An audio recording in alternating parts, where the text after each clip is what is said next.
It's time now for the award-winning #1 local talk show in Northeast Pennsylvania, The Sam Lesante Show. Now here's your host, Sam Lesante.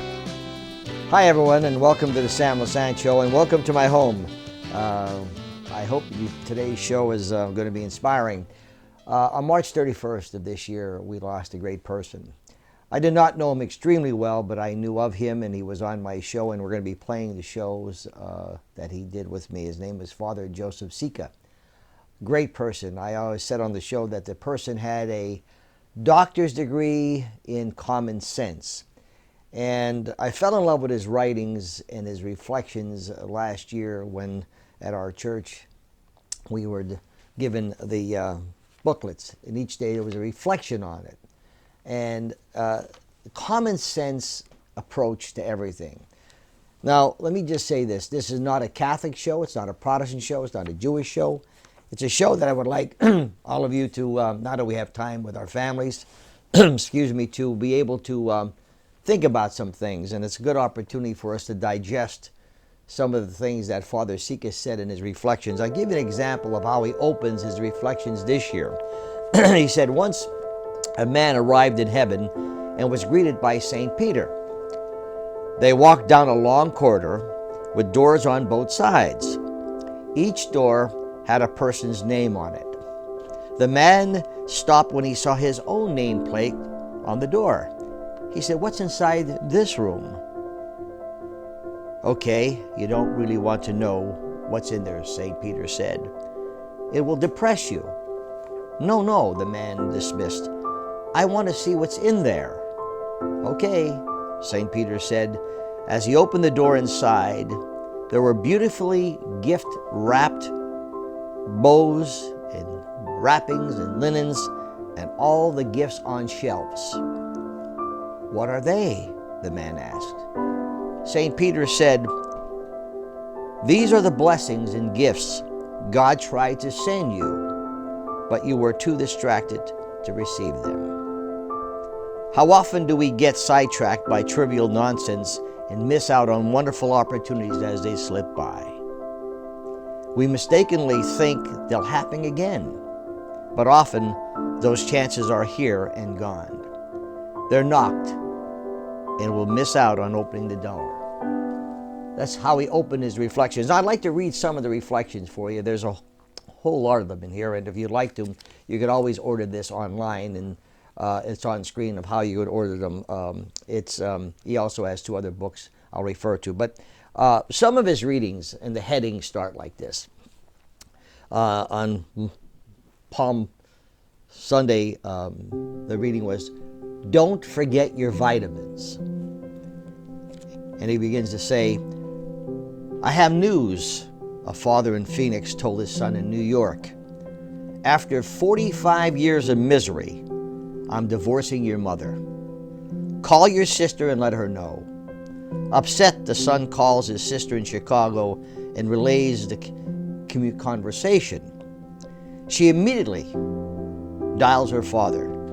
"Don't do a thing," she says. "We'll be there on Thursday to talk to both of you." The elderly man turned to his wife and says, "It worked. They'll be here for Thanksgiving." Did this story tug at your heart? If you've been neglecting the important people in your life, it should. We are at our best when we're connected in healthy relationships with others. Without that communication and connection, we can't fully grow as a person. Like a vitamin deficiency, we experience a human contact deficiency, and it weakens our soul. Whether it be a spouse, parent, child, or friend, we thrive and survive only through meaningful contact with others. Louis Biscaglia sums it up and says, "A loving relationship frees you to be yourself, to laugh with me, but never at me, to cry with me, but never because of me. And together we develop courage, surviving difficult times and challenging adversaries." We need a heavy dose of vitamin C. Human contact from our first breath until our last. And then he has like a homework thing that we should look at and says, remember to take your vitamin C and encourage others to get on a regimen of taking theirs. And he goes on to other reflections. I just think these reflections are so fantastic. Sometimes we think about different things, and particularly now that we're at home and with our friends or family or whomever, these are things that I think you really appreciate and think about. Here's another heading. Don't stop there. Rather than recovering from open heart surgery, my mother entered in the presence of God. As I drove from the hospital to my sister's house, I replayed the doctor's apology. Her heart was just too weak. Later, crawling into bed, I thought, this must have been a bad dream. The next day, my sister received a package marked damaged in transit, but deliverable. It arrived on a day when my heart was broken. Jesus delivered a message to the post office. I know you've been damaged in transit, but don't stop there. Read the rest. Still deliverable. Have you ever felt like you're damaged in transit? Unexpected news disrupts your life and it never is the same. It's in those times you need to practice heartache casting, turning it over to Jesus. Tell him, I'm devastated. Help me. The blind, deaf, dying, and paralyzed cast their heartaches on Jesus, and he rescued them from their affliction. Mass offers us the opportunity to do the same. We pray, give us this day our daily bread, asking Jesus to give us what we need to survive the day. Then a little later, only say the word, and I will be healed. Listen that Jesus often heals with those words. Forgive, accept, let it go, trust, be patient. Jesus marks us still deliverable. These are some of the reflections that Father Joseph Sica had in his Lenten book. Once again, these are messages for everyone. We'll take a break. We'll be back right after this.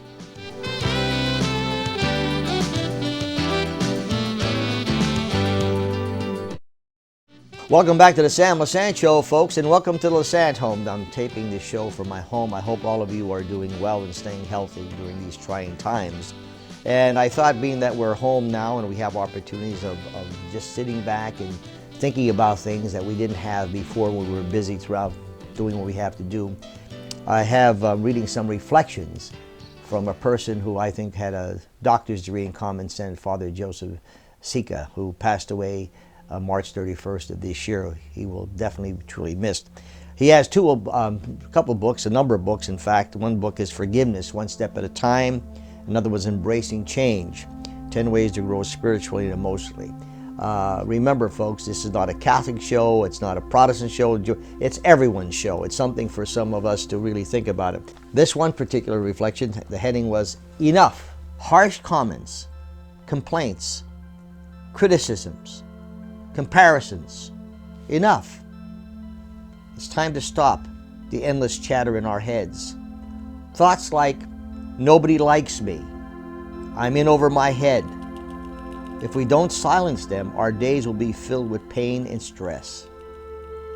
Constructive chatter has no chance once destructive chatter kicks in. Not unless we hit the mute button and dismiss it with all its drama. Then we can crank up the volume on the constructive chatter, enjoy some self-nourishing and self-loving affirmations.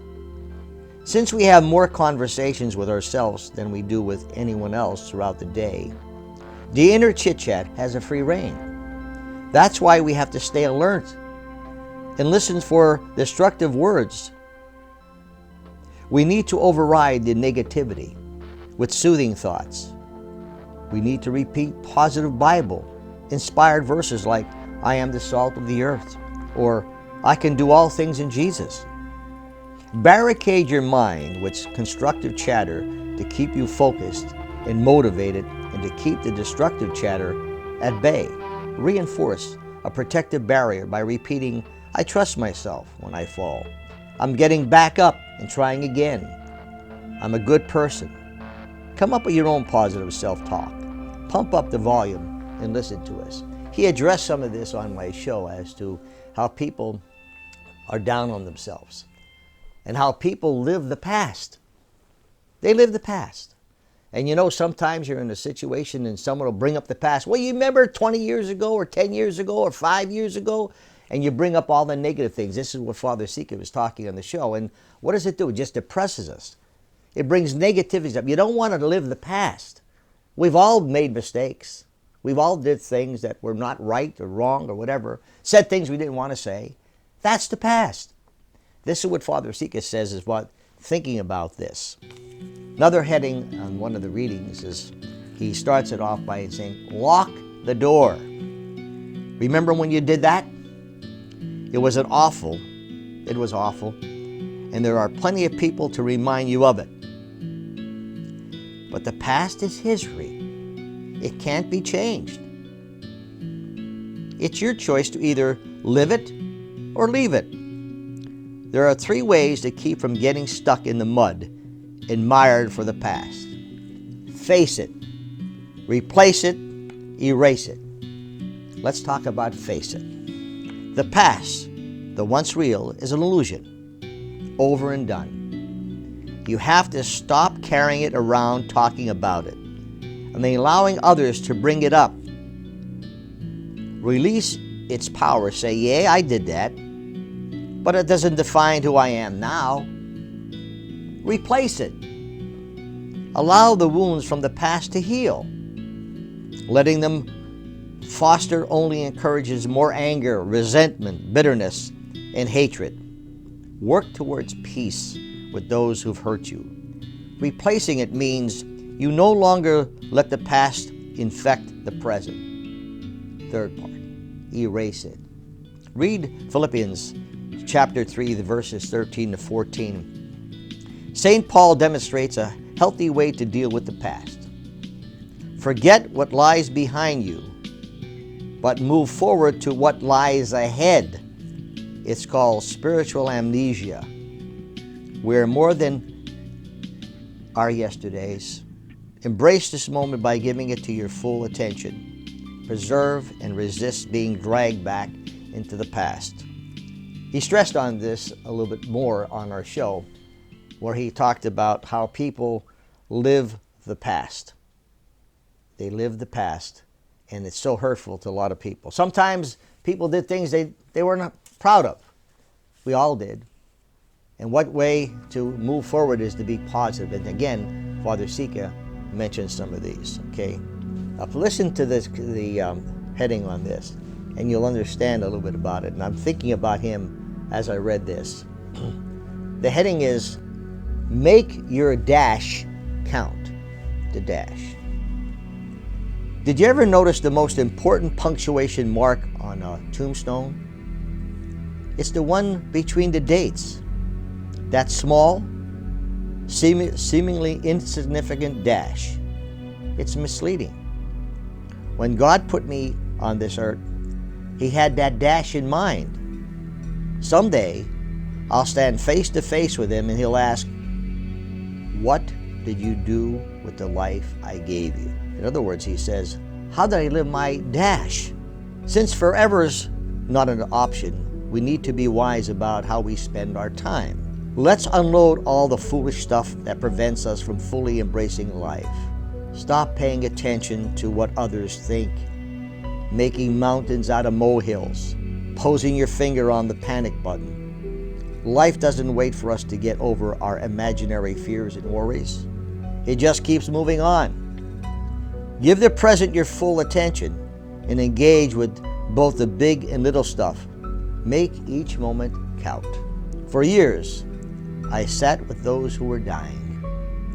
It was a privilege to encourage them in their personal and meaningful conversations. Some shared their regrets or what they had wished they had done, but didn't. They either put it off or let others direct their lives. Wouldn't you like to arrive at your deathbed regret-free? There's still time. What are you waiting for? I'm sure Father Sica's dash was full with wonderful things. We'll be back right after this. Welcome back to the Sam Lesante Show, folks, and welcome to the Lesante home. I'm taping my shows here from my home. I hope all of you are doing well. Being that we're home, I thought we'd read some reflections that my good friend Father Joseph Sica, who passed away March 31st, wrote in his reflections. A lot of books he wrote, but some books such as Forgiveness One Step at a Time and Embracing Change, 10 Ways to Grow Spiritually and Emotionally. Remember, this show is not for Catholics, Protestants, it's for everybody. And it's an opportunity, I think, for us to think about some things. As he wrote the different reflections, there's headings. And the heading here is Clearing Out the Clutter. We love our stuff. Our lives are defined by our impressive bank accounts, fast cars, and latest fashions. We fail to realize that the more we own, the more it owns us. We hang on to broken gadgets, worn out shoes, outdated clothing, in case we might need them. It's spring cleaning time. Time to declutter our physical closets and clear out the closet of our own heart. Get rid of excessive guilt, self-defeating behaviors, addictions, unresolved feelings, worry, misery, and unfinished business. What's in your heart's closet? Is it cluttered with gossip, complaints, grudges, what-if thinking, perfectionism, unfaithfulness, living in the past, or selfishness? If yes, then it's time for a thorough spring cleaning. Take one unhealthy habit or behavior and work on managing and eliminating it. Offer forgiveness to yourself and others. Replace anger with love. Allow God's cleansing grace to make your heart fresh and clean again. And in the show we did, he explains that how people hang on to anger, hang on to hate. I'll never forgive him. I'll never forget her. The sad part about all this, as Father Sica said, is how much we're wasting in our lives by not talking to people for silly things. Ego. We all have egos. Some of us have egos that are as big as the Empire State Building. It destroys us. We got to be ahead. We got to be number one. We got to be better than everybody. We'll show them, even if it's to our demise. And that's some of the attitude that destroys people, as Father Sica said in shows. Here's another one I thought was very interesting. The title is Set Free. A man noticed a new Porsche for sale for $50 in the classified ads. It was in mint condition with low mileage. He bought it and then asked, "Why are you selling it so cheap?" The response was, "My husband had an affair," the woman explained. He left a note that said, "I'm leaving you. You can keep the house. Just sell my Porsche and send me the money." So that's exactly what I'm doing.